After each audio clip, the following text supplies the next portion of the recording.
We're going to be looking more at the adjustment layers here in this video.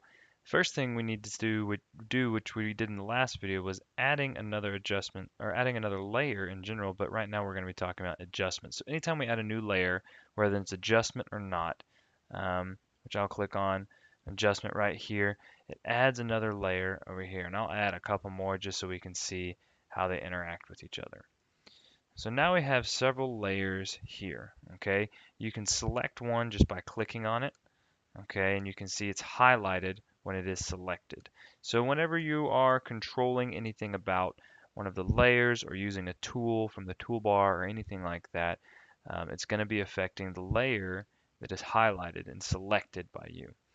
If you wanted to move a layer around, all you'd have to do is click and drag, and you can see how it highlights the line you are moving it to, and you can move those layers around according to how you want them. Now, the reason you'd want to stack them is because you have to think of them like physical pieces of paper.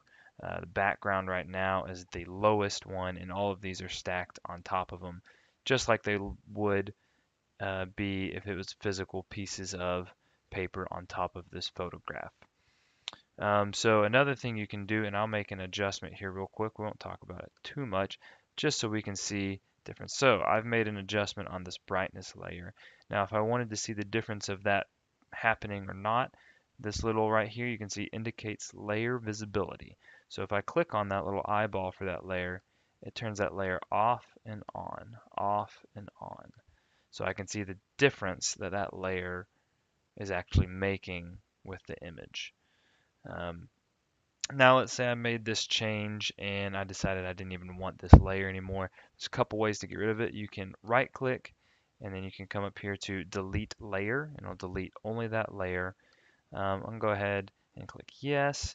Or if I want to get rid of this one, another quicker way to do it is if you click and drag down to the smaller trash can down here in Photoshop's window and you let go over that trash can, it takes that layer away. So what I can do when I do have a layer, and again, I'll just make a slight adjustment.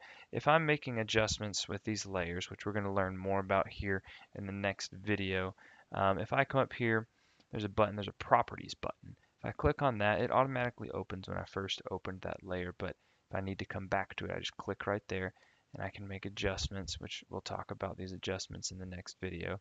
But I can make an adjustment if I like that. All right, so I've got two layers here. So when I want to save, I'll do the same way I've done before. I'll go to File and Save As. But what it's going to do is because I have two layers here, it's going to automatically try and change the format to a PSD or Photoshop document. So when I save, and of course you're going to go into your files and make sure you go to your Google Drive, you find the folder for this class, you go find the project that you're going to be saving stuff to, you're going to go find your edits folder, all of that business. Um, but whenever I'm changing the name, of course, I'll put edit at the end there. Of course, your file name will be correct. And then I'm going to change the format down here. I can't just change and type it up here. I have to make sure to come down to the drop down menu and go down to JPEG.